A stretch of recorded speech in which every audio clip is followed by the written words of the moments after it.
Where do the two sides go from here? Tonight's Legal Eagles are here to weigh in. Former Deputy Assistant Attorney General John Yoo and former committee counsel to Senator Patty Murray, Dave Brown. Gentlemen, welcome to you both. Good evening, Shannon. Thanks. Okay, so let's talk through a little bit of this. Senator Grassley today, in a letter to the Democrats on the committee, said this. He said they have interviewed Judge Kavanaugh. He didn't hesitate. He's been forthright. He knew it was under a felony penalty if he was lying.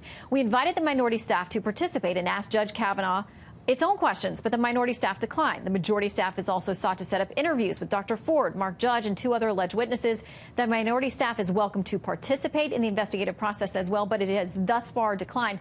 Dave, does that hurt their case if they don't join in this process?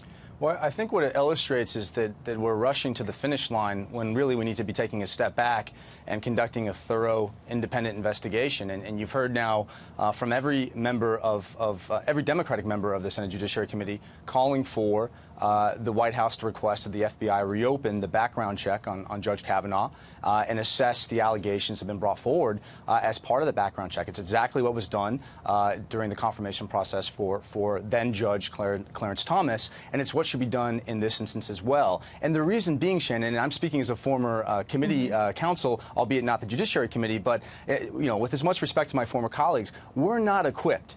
We're not trained to conduct the kind of forensic investigations, to depose witnesses, to really build a case in the same way that the FBI is. And so if the Senate is legitimately interested in conducting a thorough, fair, and impartial investigation to get to the truth, either to conclude that Dr. Ford is telling the truth or to clear Judge Kavanaugh's name, that's the way forward. Let me get John in here. John, I mean, to my understanding, there are investigators on staff to do this very thing. And the FBI has repeatedly said, at least publicly, they don't go out and do criminal investigations on something that happened 36 years ago. They wouldn't have jurisdiction, and this is not what they do, that this is what the Senate committee, Democrats and Republicans, should be doing. Well, Shannon, I was general counsel of the Senate Judiciary Committee, and there is a routine procedure for exactly this kind of case. There are people who always might raise doubts, come in with different questions as a nomination is nearing its consideration by the Senate.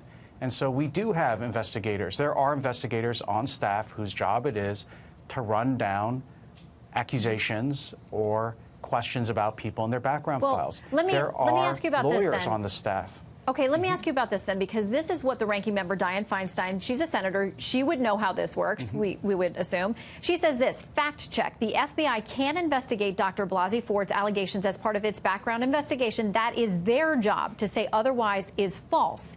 It investigated Anita Hill's allegations of sexual harassment against Clarence Thomas. It should investigate this, too. So is it their job or the committee's job, John?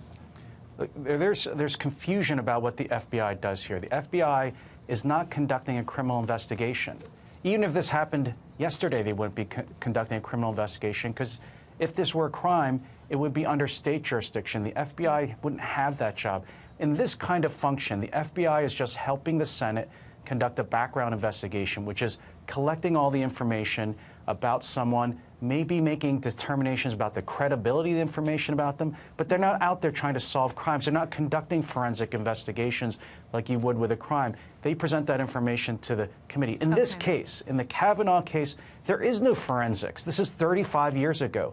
The only stories you need to hear from are from Kavanaugh and Dr. Ford, and maybe a few other witnesses, and you have to make a credibility determination by each senator about who's telling the truth, and then they take that into account when they vote on whether to give their advice and consent. And Dave, we all know that Senators Grassley and Feinstein are good friends. They are complimentary to each other all the time, but there's a little back and forth today. This letter from Senator Grassley to Senator Feinstein says the fact is that these allegations could have been raised both within the last 7 weeks and in a way that protected Dr. Ford's anonymity. Instead, you chose to sit on the allegations until a politically opportune moment. He went on to say that he can't overstate how deeply disappointed he was, Dave. And in senatorial language, that's a pretty stern letter.